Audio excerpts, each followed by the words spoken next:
La salud de las personas mayores es un tema fundamental en aprender a envejecer. Y pensamos que para llegar en las mejores condiciones a esta etapa de la vida, tenemos que prepararnos antes, mucho antes de los 60 años, sobre todo si tenemos antecedentes familiares de enfermedades graves. Prevenir es mejor que lamentar, dice el dicho popular.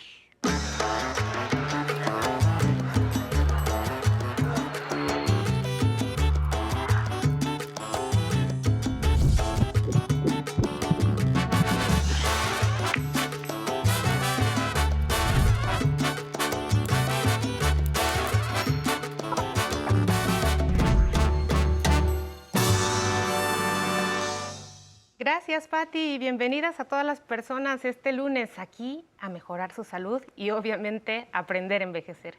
Muchas gracias por ser parte de esta comunidad. Ya sabe que nuestro principal interés es vivir una vida plena, armoniosa y saludable. Y el día de hoy vamos a aterrizar nuestro programa en un problema frecuente de salud en nuestros adultos mayores, que es osteoporosis. Usted quiere saber cómo se hace el diagnóstico, qué tipo de tratamiento existe, se cura, se revierte. Pues quédese, no nos deje porque vamos a nuestra cápsula de introducción y regresamos a conocer a nuestra especialista que adivine, viene del 20 de noviembre el día de hoy, doctora reumatóloga. Vamos a la cápsula y regresamos a conocerla.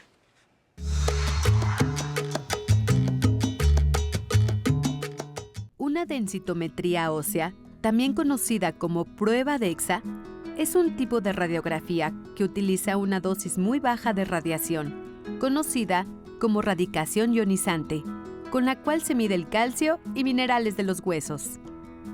Los huesos de la mayoría de las personas se vuelven más delgados a medida que se envejece. Si los huesos se vuelven más delgados de lo normal, esto se conoce como osteopenia, lo que puede ocasionar mayor propensión a padecer osteoporosis. La osteoporosis es más común en las mujeres que en los hombres a partir de los 65 años, por lo que aumenta más para ellas el riesgo de sufrir fracturas. Dentro de las áreas de mayor riesgo de fractura por osteoporosis se encuentran las caderas, la columna vertebral y las muñecas. Entre los beneficios de hacerse una densitometría con cierta regularidad se encuentra el que se puede detectar a tiempo si hay tendencia a tener osteoporosis. Además, la prueba no es invasiva, es relativamente fácil de hacer y no demora mucho. Dependiendo de los resultados de la densitometría, se determina qué tratamiento puede ser idóneo para cada paciente. Esto es lo que veremos el día de hoy en Aprender a Envejecer. ¿Y qué le parece? Nos acompaña el día de hoy la doctora Fedra Irazoque Palazuelos. La doctora es jefa de reumatología de Centro Médico Nacional 20 de noviembre del ISSSTE. Muchísimas gracias, doctora, por estar aquí con nosotros. Gracias por la invitación, con mucho gusto. Pues en este problema tan importante de salud pública, que pues merma la calidad de vida de los adultos mayores, que es la osteoporosis, y de pronto nosotros pensamos qué hacer cuando ya se instaló la osteoporosis. Sabemos que tenemos antes muchas cosas para prevenir, pero bueno, de pronto hay osteopenia, no nos dimos cuenta y llegamos ya a un estado avanzado que es la osteoporosis. ¿Nos puede decir y definir propiamente qué es este estado? Bueno, yo lo que creo es que como la osteoporosis es una enfermedad que no da síntomas, da fracturas, pues pasa muchísimo tiempo en hacer el diagnóstico. Entonces, aquí la prevención, no solamente la prevención de osteoporosis, sino el diagnóstico oportuno, ¿no? Dentro de todo nuestro chequeo de cosas de hombres y mujeres, es conveniente realizarnos estudios para detectar esto. Y la osteoporosis es una enfermedad que ocasiona pérdida de la consistencia de los huesos. Los huesos se vuelven más porosos. Los huesos es una estructura muy rígida y después de la menopausia o con el consumo de algunos medicamentos o con el paso de la edad, se van haciendo más porosos, más débiles y se fracturan. No más delgados, más porosos. Entonces, hay que prevenir las caídas, hay que cambiar la alimentación, hay que cambiar los hábitos, hay que hacer muchas cosas cuando ya tenemos el diagnóstico de osteoporosis antes de la fractura. Y cuando ya tenemos la fractura, también hay que hacer una serie de cambios en nuestra vida, ¿no? O sea, cambia completamente porque hay fracturas que pueden ser no tan complejas como la de la cadera, ¿no? La articulación del fémur con la pelvis es una fractura o un síntoma de osteoporosis que tiene muchísimas complicaciones. Entonces hay muchas cosas por hacer. Claro. Doctora, ¿a partir de qué edad me empiezo a hacer estos estudios para prevenir? Bueno, si nosotros pensamos en osteoporosis primaria, que es la osteoporosis después de la menopausia, pues después de la menopausia, cada año, junto con la mastografía, junto con el Papá Nicolau, junto con toda esta detección que hacemos, una densitometría sería ideal, ¿no?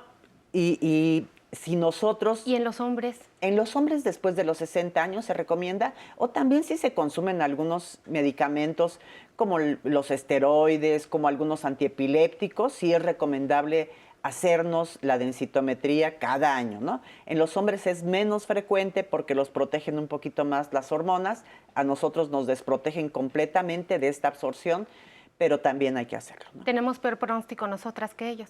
Sí, porque empezamos más pequeñas, ¿no? Doctora, voy a aprovechar esto que nos comenta acerca de los fármacos que usan crónicos los adultos mayores, como estos esteroides. ¿Y qué hace un paciente que tiene artritis, que tiene lupus y que no hay otra? Tiene que estar consumiendo esteroides toda la vida. ¿Ellos cómo previenen la osteoporosis? Nosotros la indicación que tenemos, y en todas las guías de tratamiento está descrito, hay que dar suplementos de calcio, vitamina D y cambios en la dieta, ¿no? Hay que disminuir el consumo de tabaco, el consumo de alcohol, el consumo de café, empezar a hacer un poco de ejercicio, pero nosotros damos suplementos de calcio y vitamina D desde que empezamos a dar esteroides en los pacientes que lo tienen que tomar durante mucho tiempo. El problema es la automedicación, ¿no? O sea, los pacientes que tienen asma o que tienen alguna alergia, que de repente ya no acuden al médico y consumen más esteroides de los debidos, y entonces hay que recomendarles también que usen calcio y vitamina D. Y en nuestra pandemia fue además como de moda utilizar esteroides. ¿Y qué otro grupo de fármacos tendríamos que tener en cuenta o pensar que sean comunes en los adultos mayores que le estén pegando al hueso? Diuréticos. Los diuréticos también, mucha gente que tiene hipertensión. ¿Como ¿sí? con todos los diuréticos o algún grupo específico?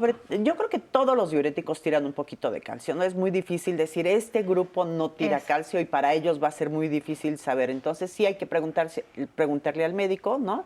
Qué sustitutos de calcio, y también de repente hacernos pues una determinación de vitamina D, que con la pandemia muchísimos tomaron vitamina D, hasta sobredosis de vitamina D, pero todas las enfermedades crónicas inflamatorias ocasionan disminución de la vitamina D. En ese sentido de la vitamina D, ¿hay alguna dosis ya normada, marcada, que deba de utilizarse? Ya actualmente nosotros vemos comúnmente que en México pues hay poca disponibilidad de vitamina D, pero no importa que no haya, díganos cuánto necesitamos utilizar. Yo creo que hay que medirnos la vitamina D, y si tenemos déficit de vitamina D, podemos utilizar 3,000 unidades 3 veces a la semana, que es la dosis que hay. Hay otra de 1,000 que es cada mes, ¿no? Entonces, cada vez hay más disposición de vitamina D, pero la combinación ideal sería citrato de calcio más vitamina D, ¿no? Entonces, sí hay muchos componentes ya farmacéuticos que tienen calcio más vitamina D, y yo creo que con eso sería suficiente si tenemos la posibilidad de hacernos una determinación de vitamina D. ¿Y qué hay con respecto a los otros factores, a solearnos y todo esto? ¿Es algún horario específico que usted nos esté recomendando? Es una pregunta frecuente, y cuando vienen nuestros invitados de dermatología, de ortopedia, preguntamos y de pronto vemos que hay algunas variantes. Por eso quisiera saber en su opinión como experta en reumatología. Yo creo que al igual que cuando somos adultos mayores, cuando somos bebés, a través de un cristal en un horario matutino, antes de las 11 de la mañana, si hay sol, nos podemos asolear un poquito. El sol ayuda a la absorción de la vitamina D y esto mejora mucho. Lo que mejora más es modificar nuestros hábitos alimenticios, ¿no? El consumir calcio de los alimentos es la mejor fuente de calcio. Entonces, los lácteos, ya sé que los adultos mayores tienen intolerancia a la lactosa, pero pueden tomar alimentos deslactosados, ¿sí? Pueden ser pescado, carne, verduras, y siempre volvemos a la dieta balanceada, sin tantos carbohidratos, sin tantas grasas, y tratando de hacer un balance para que mejoremos esta asimilación de calcio, ¿no? Entonces yo creo que un poquito de sol en la mañana no nos hace daño, tampoco nos vamos a solear como a las 12 del día o cuando el sol esté más fuerte. Un poquito de sol, cambiar los hábitos alimenticios, dejar de fumar, dejar de beber alcohol, dejar de tomar café, nos ayuda muchísimo a esto. Hablando de esto de hacer el diagnóstico, doctora, pues sabemos que empleamos una densitometría ósea. ¿Nos puede platicar un poquito más de este estudio? ¿Qué es? La densitometría ósea es un procedimiento inocuo porque no hay radiaciones, no hay mayor problema. Es universal, solamente hay que hacerlo estandarizadamente y tratar de que sea en el mismo laboratorio, ¿no? Lo que medimos fundamentalmente, o lo que se mide en la densitometría, es la densidad ósea en columna y en cadera. ¿Por qué ahí? Porque son los lugares más fidedignos. Hay gente que lo hace en el talón y en la muñeca, pero eso tiene muchas fallas. ¿Y las de cuerpo completo? Y las de cuerpo completo. Entonces es mucho mejor hacerlo en columna y en cadera. Es lo estandarizado y lo que está probado. Y ahí podemos detectar desde osteopenia hasta diferentes grados de osteoporosis y entonces normar nuestra conducta terapéutica, ¿no? Que eso es importante. Sobre todo saber qué tipo de tratamiento es el que voy a utilizar, y de eso se trata precisamente este programa. Ya tengo osteoporosis y ahora, ¿cuál es el mejor tratamiento? Porque además hay una vasta cantidad de ofertas. ¿Cómo saber cuál es el mejor para cada uno de nuestros pacientes? Vamos al corte y regresamos aquí para seguir platicando. La condena al placer sexual es directamente proporcional a lo lejano que está la experiencia sexual de su función reproductiva. Así, ¿no? Así de fácil. Pues sí, ¿no? Y entonces, ¿qué se condena más? El autoerotismo. ¿Qué se condena más? Cualquier forma de expresión sexual que no se traduzca en reproducción, como la sexualidad diversa, ¿no? La que no es heterosexual. Sí. O, pues, la sexualidad de la tercera edad, pues ya los de la tercera edad. Ya los viejitos. Sobre todo las mujeres de la tercera edad sí. dejan de ser reproductivas. Los hombres no, pero también disminuimos mucho nuestra capacidad de reproducir. Y además no tenemos actividad sexual con esa finalidad. Esa es una cosa que generalmente cumple uno la función reproductiva algunos años antes de llegar a esto de las edades, como les queramos llamar, después de los 60.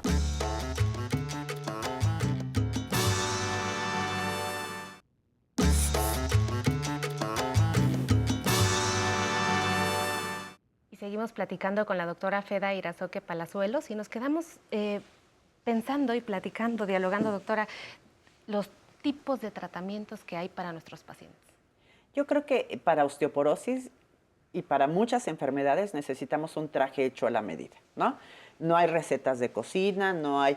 Tal vez el calcio y la vitamina D sea un tratamiento universal, pero dependiendo de si el paciente ya tiene una fractura, si ha tenido más de una fractura, si tiene otra enfermedad, es lo que vamos a hacer.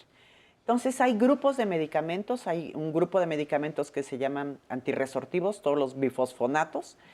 Hay también tratamiento hormonal en la perimenopausia, el tratamiento de reemplazo hormonal, que ahora ha tenido algunas variaciones que también ayudan para esto. Y hay tratamientos biológicos, como denosumab.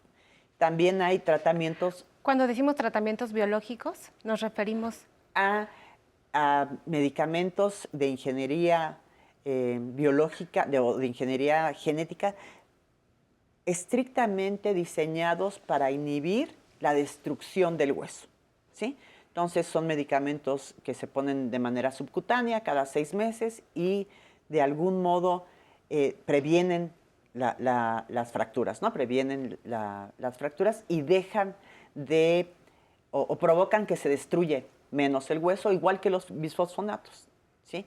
También hay medicamentos que son osteoformadores o formadores de hueso, como la teriparatide, que también se ponen de manera subcutánea y también tienen resultados muy buenos. Estos son fundamentalmente para aquellos pacientes que ya tuvieron una fractura y entonces se diagnostica osteoporosis y se trata de reparar más rápidamente el hueso.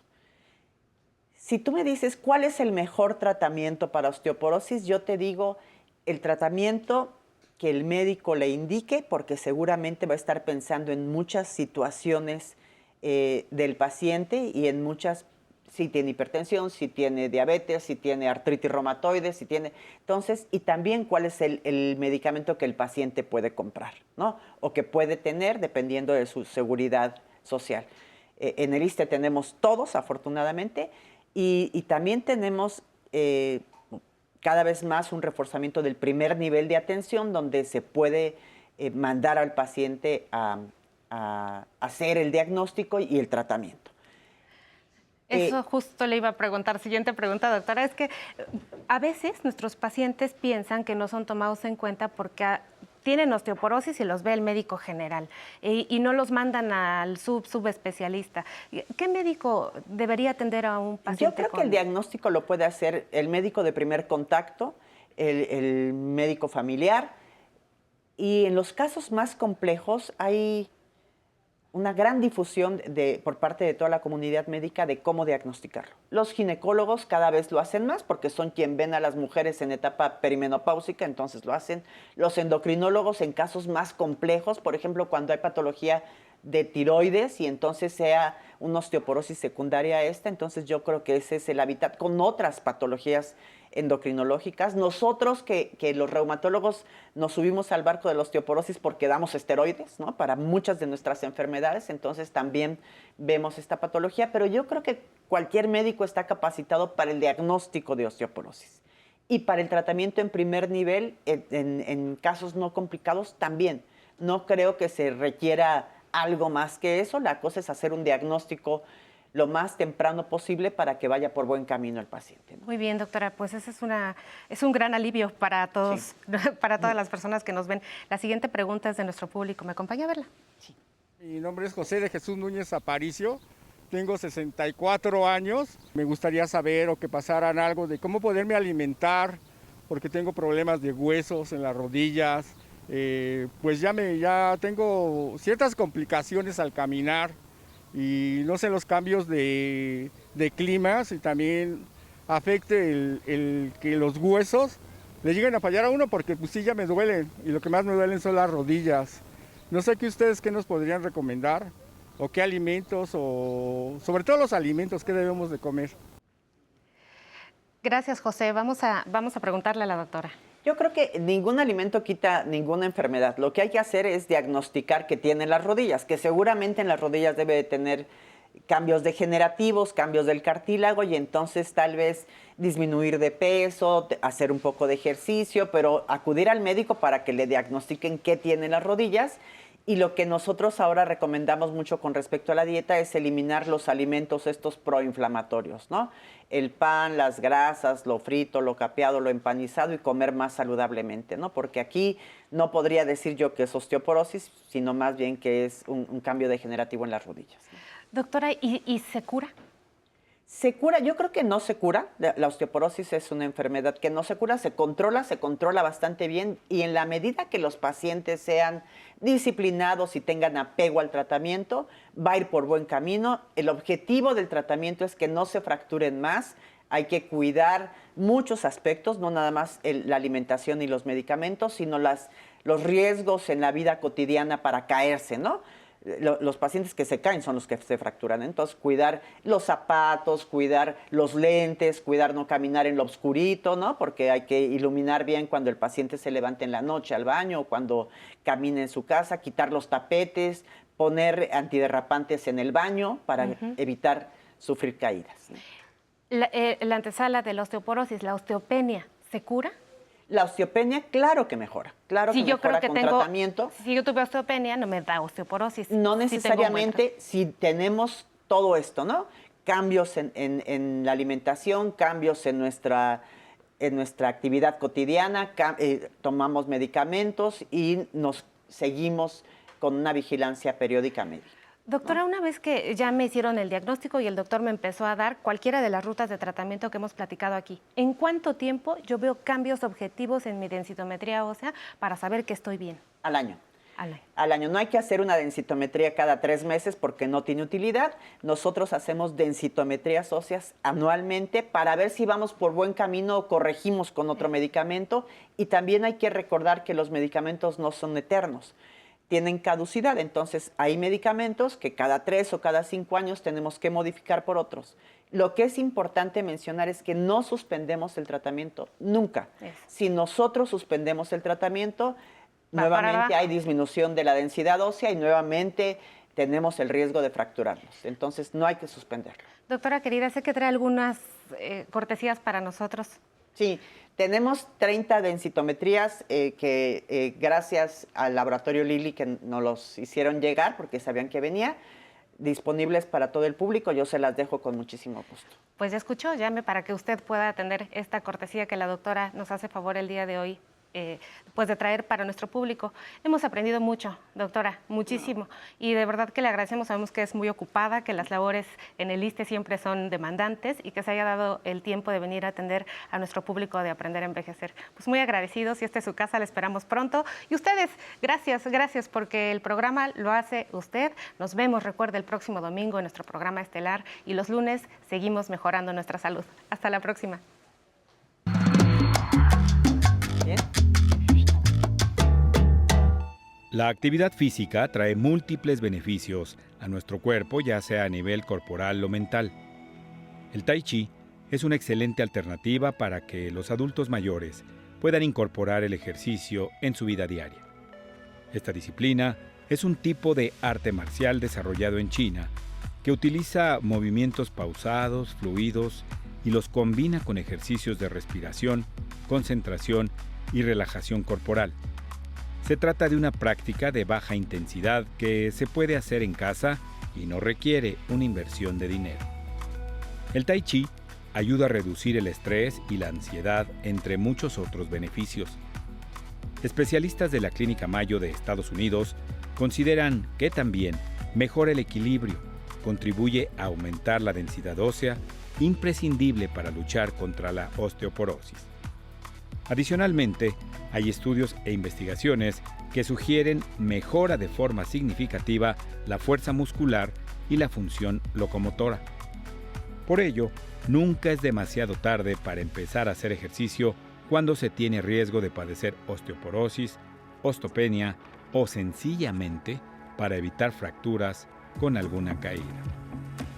Entre los beneficios del Tai Chi para personas con estas afecciones es que aumenta la fuerza muscular, mejora el equilibrio y disminuye considerablemente el riesgo de fractura ósea. También mantiene la postura y alivia o bien disminuye el dolor. La recomendación antes de comenzar es consultar con un especialista la medición de la densidad ósea, así como una evaluación de la aptitud física. La práctica constante del Tai Chi también tiene un gran efecto sobre el aumento de la masa ósea. A ello se une que corrige malas posturas, favorece la circulación de la sangre y mejora el rendimiento cardiovascular. Aunque muchas personas lo practican sin algún tipo de calzado, es conveniente que al realizar la actividad elija uno que le proporcione estabilidad. Puede optar por un zapato o tenis deportivos que sean muy flexibles. El Tai Chi consiste en transiciones fluidas, manejo de la respiración y se puede rodear de objetos relajantes o incluso hacerlas en el exterior, en medio de la naturaleza. Recuerde, realizar esta disciplina con regularidad le dará resultados a corto plazo. Se sentirá mejor física, pero también emocionalmente. Buen inicio de semana para los que continúan con nosotros en Aprender a Envejecer, el programa dedicado a las personas adultas mayores. Gracias por comunicarse desde Texcoco, Puebla, Campeche y en San Luis Potosí. Recuerden que en la semana también pueden llamar al teléfono 55 51 66 40 00 para dejar sus comentarios. Recuerden que sus opiniones son muy importantes para nosotros. Por eso nos gustaría saber cuáles son los temas que les gustaría ver, o si lo prefieren, escriban en el Facebook de Aprender a Envejecer sugerencias de temas, actividades que les gustaría hacer y díganos desde dónde nos están viendo, como nos escribe Ofelia Alvarado desde Lima, Perú. Muchas gracias, Ofelia. Virginia Sixtos, le encanta el programa. A María Eugenia también nos ve desde la alcaldía Miguel Hidalgo. Uy, muy cerquita de aquí, María Eugenia, te invitamos a que vengan los domingos a bailar. También Noemí Ocana nos escribe desde Nueva York. María Luisa López nos dice buenas tardes, gracias por la información. Paulina Quinché nos saluda desde Ecuador. Blanca Aguilar también le gusta mucho el programa. Y Sol Said nos ve desde Chile. Muchísimas gracias por estar con nosotros. Y también quiero agradecer a todos los que están conectados con nosotros desde el Facebook Live. Siempre sus comentarios son bien recibidos en este programa. Y después de conocer cómo mejorar nuestra salud, ahora los invito a bailar con la cara sucia de la Orquesta Anáhuac de México. Nos vemos mañana.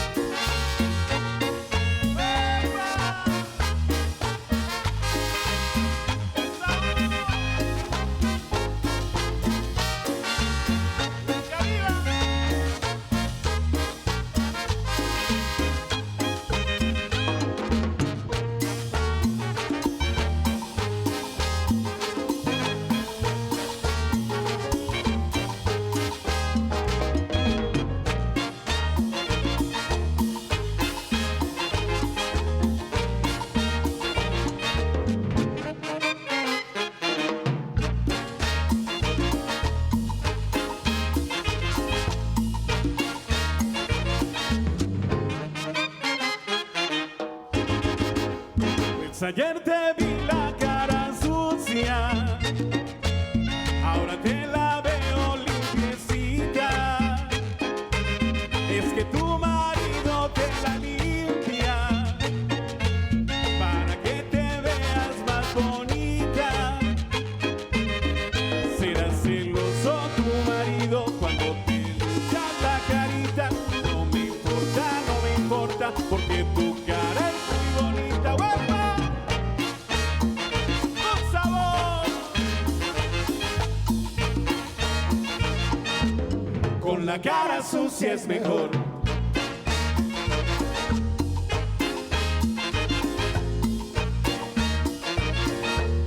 Así yo te quiero, mi amor. Pues ayer te vi la cara sucia, ahora te la veo limpiecita. Es que tu marido te la limpia para que te veas más bonita. Será celoso tu marido cuando te limpia la carita. No me importa, porque tu cara es muy bonita. ¡Guapa! ¡Con sabor! La Náhuatl de México. Con la cara sucia es mejor.